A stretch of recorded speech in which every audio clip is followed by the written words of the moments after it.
ഇതൊരു travelling vlog ആയാലോ? ഞങ്ങൾ എങ്ങോട്ടാണ് പോകുന്നതെന്നെല്ലാം ഞാൻ വഴിയേ പറയാം. ആദ്യം നമുക്ക് നമ്മുടെ ട്രാവലിംഗ് പാർട്ട്നേഴ്സിനെ പരിചയപ്പെടാം. ഇതാണ് ബിബിയും മാഗിയും. ഇവരും ഞങ്ങളെപ്പോലെ തന്നെയാണ്. ഇടയ്ക്കിടയ്ക്ക് ഇങ്ങനെ ഓരോ സ്ഥലത്ത് പോയില്ലെങ്കിൽ നമുക്കൊരു സമാധാനം ഉണ്ടാവില്ല. അങ്ങനെ ഈ ആഴ്ചത്തെ പ്ലാന് ഒരു ചെറിയ ട്രിപ്പാണ്. ആദ്യം തന്നെ ഭക്ഷണം കഴിച്ചിട്ട് തുടങ്ങാം. ഞങ്ങൾ കൈതേരി കഴിഞ്ഞപ്പോൾ ചെറുതായിട്ടൊരു ഹോട്ടലിൽ നിർത്തി.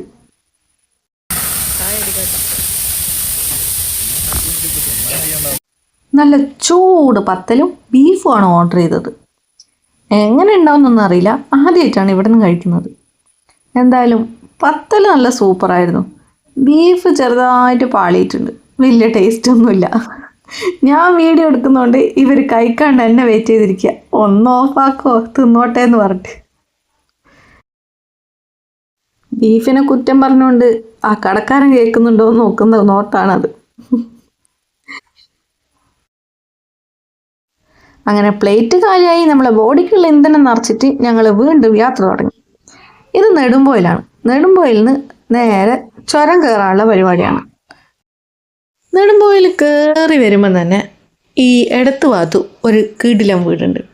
അതിൻ്റെ ആർക്കിടെക്റ്റിനൊന്ന് പരിചയപ്പെടണമെന്ന് എനിക്ക് നല്ല ആഗ്രഹമുണ്ട്. കാരണം ഇത് നല്ലൊരു വീടാണ്. എന്താണെന്നറിയില്ല, എനിക്കിത് ഭയങ്കര ഇഷ്ടമാണ്. ഞാൻ എന്തെങ്കിലും വീടെടുക്കുമ്പോൾ ഏകദേശം ഈ ഒരു മോഡൽ എടുക്കണം എന്നാണ് എൻ്റെ ഒരു ആഗ്രഹം.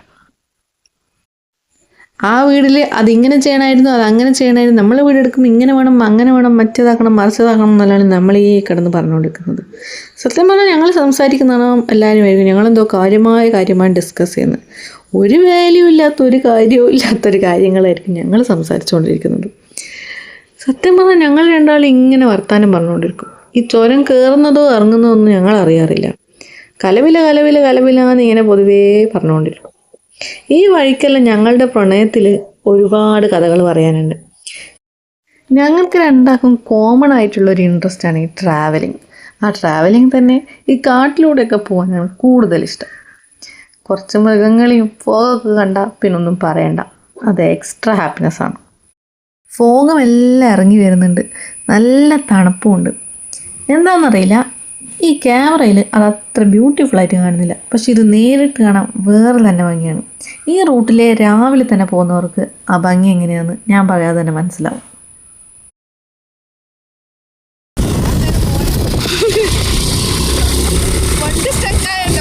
ഇനി ഞാൻ റിവീൽ ചെയ്യാം ഞങ്ങൾ എവിടെയാണ് പോകുന്നതെന്ന്. വയനാട്ടിലെ നെട്ര ഗ്രാമത്തിലേക്കാണ് ഞങ്ങൾ പോകുന്നത്. സത്യം പറഞ്ഞാൽ ഈ യാത്ര ഞങ്ങൾ 2 മാസം മുന്നേ നടത്തിയിരുന്നു. ആ യാത്ര പൂർത്തീകരിക്കാൻ പറ്റില്ല. എന്താണെന്ന് വെച്ച് കഴിഞ്ഞാൽ ഞങ്ങൾ നേരെ നെട്രയിലേക്ക് വരാൻ വേണ്ടി ആവേശത്തോടെ രാവിലെ ഇറങ്ങി. അന്ന് ഞങ്ങളുടെ കൂടെ എന്തിന് വേറൊരു ഫ്രണ്ടും കൂടി ഉണ്ടായിരുന്നു, കുട്ടാപ്പി വീഡിയോ കാണുന്നുണ്ടെങ്കിൽ ലൈക്ക് ചെയ്യണേ. എന്നിട്ട് ഞങ്ങൾ 28ാം മൈലെത്തിയപ്പോൾ ബിബീൻ്റെ വണ്ടി സ്റ്റക്കായി. ഞങ്ങളിതറിയുന്നില്ല. ഞാനും 29ാം മൈലെത്തിയിട്ട് തിരിഞ്ഞു നോക്കിയിട്ട് ഇവരെ കാണുന്നില്ല. അങ്ങനെ ഞങ്ങൾ വണ്ടി നിർത്തിയിട്ട് വിളിച്ച് നോക്കുമ്പോൾ റേഞ്ചില്ല. അവസാനം വണ്ടി തിരിച്ച് അപ്പുറത്തെ സ്റ്റോപ്പ് തന്നെയാണ് 28ാം മൈൽ. എൻ്റെ വണ്ടി തിരിച്ച് അങ്ങോട്ട് പോയി. അപ്പോൾ അതാ നിൽക്കുന്നു ബിബിയും മാഗിയും വണ്ടി സ്റ്റക്കായിട്ട് നിൽക്കുന്നു, കുട്ടാപ്പി കൂടെ തന്നെയുണ്ട്. അങ്ങനെ കുറേ കളി കളിച്ചിട്ടും വണ്ടി സ്റ്റാർട്ടാവുന്നില്ല. അവസാനം ആ യാത്ര ഞങ്ങൾ പകുതിക്ക് നിർത്തേണ്ടി വന്നു. അങ്ങനെ ഒരു യാത്രയും പകുതിക്ക് നിർത്തുന്ന സ്വഭാവം നമുക്കില്ല. അതുകൊണ്ട് നമ്മൾ ആ യാത്ര വീണ്ടും തുടങ്ങി. എന്തായാലും നെട്ര കണ്ടിട്ട് ഞങ്ങൾ തിരിച്ചു വരുള്ളൂ, അത് ഉറപ്പിച്ചതാണ്.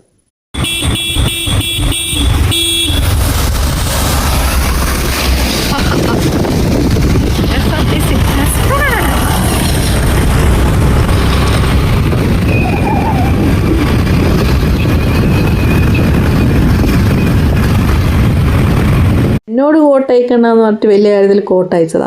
തൊട്ടപ്പുറത്തെ സ്റ്റോപ്പ് എത്തുമ്പോഴത്തേക്കും മഴ പെയ്ത് എല്ലാവരും പിനി എടുത്തിടേണ്ടി വന്നു. നമ്മൾ ഏകദേശം നെട്രയോട് അടുത്തിട്ടുണ്ട്. നമ്മൾ നേരെ ഇപ്പുറത്തെ ഡയറക്ഷനാണ് എടുക്കേണ്ടത്. അതിലേ പോലെ നെട്ര എടുത്തോളൂ.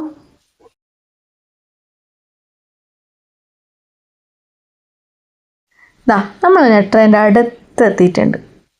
ഈ വയൽ പ്രദേശമെല്ലാം കാണാൻ വേറെ തന്നെ രസം. ഇത് ശരിക്കും നിങ്ങൾ നേരിട്ട് തന്നെ കാണണം. ജന്തിയാണെങ്കിൽ അതിലേ പോകുന്ന കുട്ടികൾക്കെല്ലാം കൈ കാണിക്കുന്നുണ്ട്. ഈ പാലത്തിന് അപ്പുറത്താണ് നെട്ര ഗ്രാമം സ്റ്റാർട്ടാവുന്നത്. പാലത്തിൻ്റെ അപ്പുറത്തും ഇപ്പുറത്തും കൂടെയൊക്കെ നല്ലോണം ഈ പുഴേൻ്റെ കൈവരികൾ ഒഴുകുന്നുണ്ട്. നല്ല ഭംഗിയുണ്ട് കാണാൻ. ഒത്ത നടക്കണ്ടോ, ചെറിയൊരു കുഞ്ഞു വീട്. എൻ്റെ മോനെ ഈ ഫോണിൽ കാണുന്ന പോലെ ഒന്നും അല്ല. നിങ്ങൾ ശരിക്കും ഇവിടെ വന്നിട്ട് കാണാൻ പറ്റിയിട്ടുണ്ടെങ്കിലേ, നമ്മൾ കുറേ പൈസയെല്ലാം ഉണ്ടാക്കിയിട്ട് അതിങ്ങനെ ബാങ്കിലിട്ട് വെറുതെ വീട്ടിലിരുന്ന് ഫുഡും കഴിച്ച് കുറേ തടിയും വെച്ച് പ്രഷറും കൂട്ടി ഷുഗറും കൂട്ടി എന്തിനാണ് ഇങ്ങനെ നമ്മൾ ചെറിയ ചെറിയ പൈസകൾ സേവ് ചെയ്ത് വെച്ചിട്ട് ഇങ്ങനെയുള്ള ഗ്രാമങ്ങളിലേക്കും ഇങ്ങനെയുള്ള ശരിയായ പച്ചയായ ജീവിതം കാണാൻ വേണ്ടി നമ്മൾ പുറപ്പെട്ടിറങ്ങണം. അന്നേരമാണ് ശരിക്കും ലൈഫ് എന്ന് പറഞ്ഞതിൻ്റെ ഒരു മീനിങ് ഇല്ലേ നമുക്ക് മനസ്സിലാവുക. വെറുതെ കുറേ പൈസ ഉണ്ടാക്കിയിട്ടെന്തിനാ? കണ്ടോ, ഇവിടെ നിൽക്കുമ്പോൾ കിട്ടുന്നൊരു മനസ്സമാധാനം എന്ന് പറഞ്ഞാൽ അതെനിക്ക് പറഞ്ഞറിയിക്കാൻ പറ്റുന്നില്ല. എനിക്ക് സത്യം പറഞ്ഞാൽ കഴിഞ്ഞ ഒരാഴ്ചയായിട്ട് എക്സാമിൻ്റെ പ്രഷറും ടെൻഷനൊക്കെ ആയിട്ട് ഒരുമാതിരി അവസ്ഥയായിരുന്നു. മൂഡ് ഔട്ട് ആയ പോലെയായിരുന്നു. ശരിക്കും ഇന്ന് പുറത്തിറങ്ങി ഇതാ ഈ കാഴ്ച കണ്ടപ്പോഴും ഞാൻ നല്ല റിലീഫായി. ഒരു പുതിയൊരു ബിഗിനിങ് എന്ന് അറിയില്ലേ, ആ ഒരു ഫീലാണ് എനിക്കിപ്പോൾ തോന്നുന്നത്. കുട്ടികളൊക്കെ ഇങ്ങനെ പൊതുവേ ഇങ്ങനെയുള്ള നാടൻ ഗ്രാമങ്ങളിലേക്ക് ഇറങ്ങുമ്പോൾ അവർക്ക് നമ്മളൊക്കെ ഒരു കൗതുകം തോന്നും. നമുക്ക് ശരിക്കും അവരെ കാണുമ്പം അസൂയ തോന്നുന്നുണ്ട്. കാരണം ഇങ്ങനെ ജീവിക്കാനൊരു എന്താ പറയുക, നമുക്കൊക്കെ പറ്റുമോ? ഇനിയില്ല. സിറ്റി ലൈഫുമായിട്ട് അഡാപ്റ്റഡ് ആയിപ്പോയില്ലേ.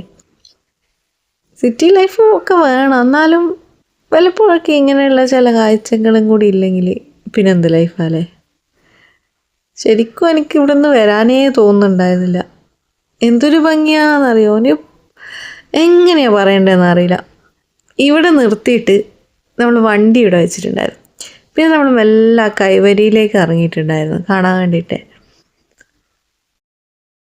ഇവിടെ നിന്ന് നോക്കുമ്പോൾ നമ്മൾ ഈ മൂവീസിലൊക്കെ കാണുന്ന റൊമാൻറ്റിക് മൂവി സീൻസ് ഇല്ലേ, അതുപോലെ ശരിക്കും മഴയൊക്കെ നിന്നിട്ട് അതുവരെ ഉണ്ടായ ക്ലൈമറ്റ് മൊത്തത്തിൽ അങ്ങ് ചേഞ്ചായി. ഇളം കാറ്റൊക്കെ അടിച്ചിട്ട് നല്ലൊരു ഭംഗിയായിരുന്നു ആ ഒരു പ്രദേശം. നമുക്ക് അവിടെ നിൽക്കുമ്പോൾ നല്ലൊരു റിഫ്രഷ്ഡ് ഫീലായിരിക്കും. ഈ പൂവിൻ്റെ ഒക്കെ ഭംഗി ഞാൻ നാട്ടിലുണ്ടാകുമ്പോൾ ആസ്വദിച്ചിട്ടില്ല. പക്ഷെ അതൊക്കെ ഇവിടെ നിന്ന് കാണുമ്പോൾ അത് വേറെ തന്നെ രസം. നിറച്ചും എന്താ പറയുക, കാല് വെക്കുന്നിടത്തൊക്കെ ഈ പൂവാണ്. സന്തോഷം കൊണ്ട് വട്ടായി പോകുന്ന ആൾക്കാരെ കണ്ടിട്ടില്ലേ, അതുപോലത്തെ ഒരു അവസ്ഥയിലാണ് ഞാൻ ശരിക്കും ഇപ്പോൾ ഉള്ളത്. എനിക്ക് ശരിക്കും സന്തോഷം കൊണ്ട് എന്താ ചെയ്യേണ്ടതെന്ന് തിരിയുന്നില്ല. അതാ എന്തൊക്കെയോ കോപ്രായം കാണിക്കുന്നത്. മൈൻഡൊക്കെ കണ്ട നമ്മളെ നാട്ടിൽ അന്യം നിന്ന് വരുന്ന പൂവാണിപ്പോൾ ഇത്. തുമ്പപ്പൂ ഇപ്പോൾ എവിടെയും കാണാൻ കിട്ടാറില്ല. ഞാൻ +2 പഠിച്ച സമയത്ത് തുമ്പപ്പൂ ഓണപ്പൂക്കളത്തിലുള്ളതിൻ്റെ പേരിൽ ഒരു ടീമിന് ഫസ്റ്റ് കിട്ടിയിട്ടുണ്ട്.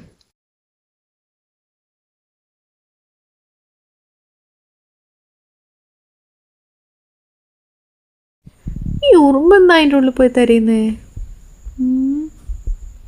ഉറുമ്പ് തേന് കുടിക്കുമോ? Comment below if you know. Okay, ഇവിടെ തകൃതിയായി ഫോട്ടോഷൂട്ട് നടന്നുകൊണ്ടിരിക്കുകയാണ്. ഇതെന്ത് കാര്യമായിട്ട് എന്തൊക്കെയോ ഗവേഷണം ചെയ്ത് കണ്ടുപിടിക്കുന്നുണ്ട്. ഈ പൂ പണ്ട് എനിക്ക് ഭയങ്കര ഇഷ്ടമായിരുന്നു. ഒരു ബൊക്കെ പോലെ തോന്നില്ലേ ഇത് കാണുമ്പോൾ?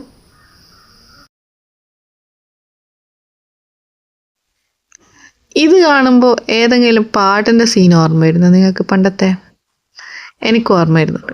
നിങ്ങൾക്ക് ഏതെങ്കിലും തോന്നുകയാണെങ്കിൽ അത് കമൻറ്റ് വരും. നെട്ടറ ഇവിടെ ഇപ്പോൾ ആളുകൾ വന്ന് ഇതൊരു ടൂറിസ്റ്റ് കേന്ദ്രം പോലെയായി. ചെറിയ ചെറിയ തട്ടുകടകളും ഐസ്ക്രീം വണ്ടികളും ഒക്കെ ഇവിടെ ഉണ്ട്. ഇവിടെ വന്ന് നിന്നപ്പോൾ നല്ലൊരു മലയാളം പാട്ട് ഇട്ടിട്ടുണ്ട്.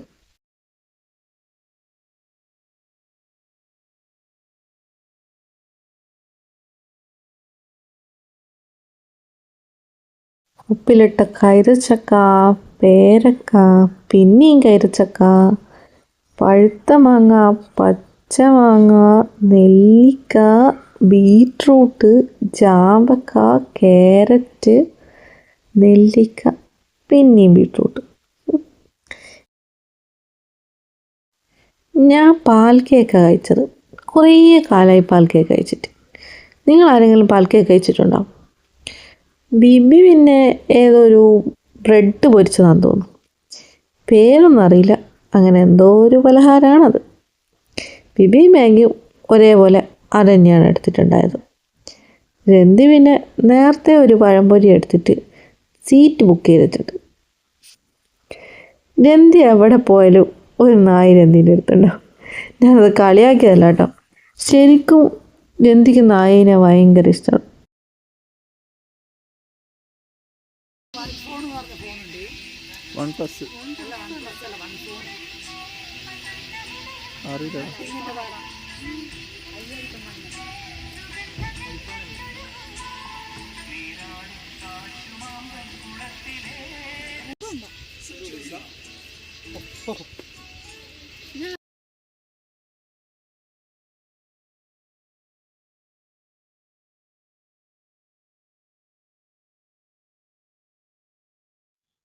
നല്ല ചൂട് മാഗിയും നല്ല തണുത്ത കാറ്റും സൂപ്പർ വ്യൂ. രന്തിക്ക് എവിടെ പോയാലും കൈതച്ചക്ക ഒരു വീക്ക്നെസ്സാണ്. അത് ഞാൻ കളിയാക്കിക്കൊണ്ടിരിക്കുമ്പം ഒന്ന് എൻ്റെ വായിലും വെച്ചാണ്. കുറച്ചു നേരം വായ കൂട്ടിയിരിക്കട്ടെ എന്ന് വിചാരിച്ചാണ്. ബിബി എങ്ങനെയാണ് മാഗി തിന്നേണ്ടതെന്നാണ് പഠിപ്പിച്ചുകൊണ്ടിരിക്കുന്നത്. അവിടെ മത്തങ്ങ വലുപ്പത്തിൽ എഴുതി വെച്ചിട്ടുണ്ട്, അത് കടന്നു പോകാൻ നിൽക്കരുത്. എന്നിട്ടും അതെങ്ങനെ പോകുന്നതാണ് ഇവർ ഈ ഗവേഷണം നടത്തുന്നത്. ഞങ്ങളപ്പോഴത്തേക്ക് ഇപ്പുറത്ത് വഴി കണ്ടുപിടിച്ചിട്ട് മെല്ലെ ഇതിലേ ഇറങ്ങാനുള്ള പ്ലാനാണ്. അങ്ങനെ ഞങ്ങൾ ഇതിലേ ഇറങ്ങി. രന്തി ഇതാ ചാടി കിടക്കാൻ നോക്കുന്നുണ്ട്. ജാക്കിച്ചാന് പിന്നെ ഇതൊന്നും ഒരു ഹൈറ്റല്ല. ഞങ്ങൾ പക്ഷെ ഇറങ്ങാൻ നല്ലോണം പേടിച്ച് കളിക്കുന്നുണ്ട്. ഇത് കാണുന്ന പോലെ അത്ര സിമ്പിളൊന്നുമല്ല. കാലൊന്നും ജസ്റ്റ് തന്നെയാൽ ആ പാടത്ത് കിടക്കും. പിന്നെ കയ്യോ കാലോ ഏതെങ്കിലും ഒന്ന് ഒടിയും, അത് ഉറപ്പാണ്.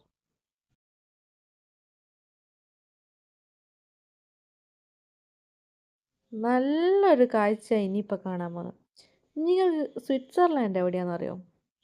അതെവിടെയാണെങ്കിലും ഇനി നിങ്ങൾ ഫ്ലൈറ്റൊന്നും പിടിച്ച് പോകാൻ നിൽക്കണ്ട. ഒരു ട്രെയിനോ ബസ്സോ ഓട്ടോ എന്തിന്, ഞങ്ങൾ വന്നൊരു സ്കൂട്ടി എടുത്തിട്ടെങ്കിലും നിങ്ങൾ ഇങ്ങോട്ടൊന്ന് വരണം. ഇത് ഇവിടെ ഇരുന്നിട്ടുണ്ടെങ്കിലേ പണ്ടത്തെ ക്ലാസ്മേറ്റിൻ്റെ നോട്ട്ബുക്കിലെ ഫ്രണ്ട് കവർ കണ്ടിട്ടുണ്ടാവും, അതുപോലെ ഉണ്ട് വ്യൂ കാണാൻ. അത് സ്വിറ്റ്സർലാൻഡും അമേരിക്കയും ഫിൻലാൻഡും അങ്ങനെയൊക്കെയാണ്. എന്നിരുന്നാലും ഇത് അതിന് കറക്റ്റ് ഡിറ്റുമാണ്. ഇതിൻ്റെ അപ്പുറം നിങ്ങൾ കാണാൻ വന്ന കാഴ്ചയില്ലേ, അത് പറഞ്ഞറിയിക്കാൻ പറ്റില്ല. കേരളത്തിലെ സ്വിറ്റ്സർലാൻഡ് എന്ന് വേണമെങ്കിൽ ഇതിന് പറയാം. കാരണം അത്രയും ബ്യൂട്ടിഫുള്ളാണിത്. ഇവിടെ വന്നിത് നേരിട്ട് നിങ്ങളെ കണ്ണുകൊണ്ട് ഇത് കണ്ടാൽ നിങ്ങൾക്ക് ശരിക്കും മനസ്സിലാവുള്ളൂ. അല്ലെങ്കിൽ ഞാൻ തള്ളുന്നത് നിങ്ങളായിരിക്കും. ഇത് ക്യാമറ ട്രിക്കൊന്നുമല്ല, ഇത് ശരിക്കും ഇങ്ങനെ കാണാൻ. ശരിക്കും ഇങ്ങനെയൊന്നുമല്ല, ഇതിലും ഭംഗിയാണ് കാണാൻ.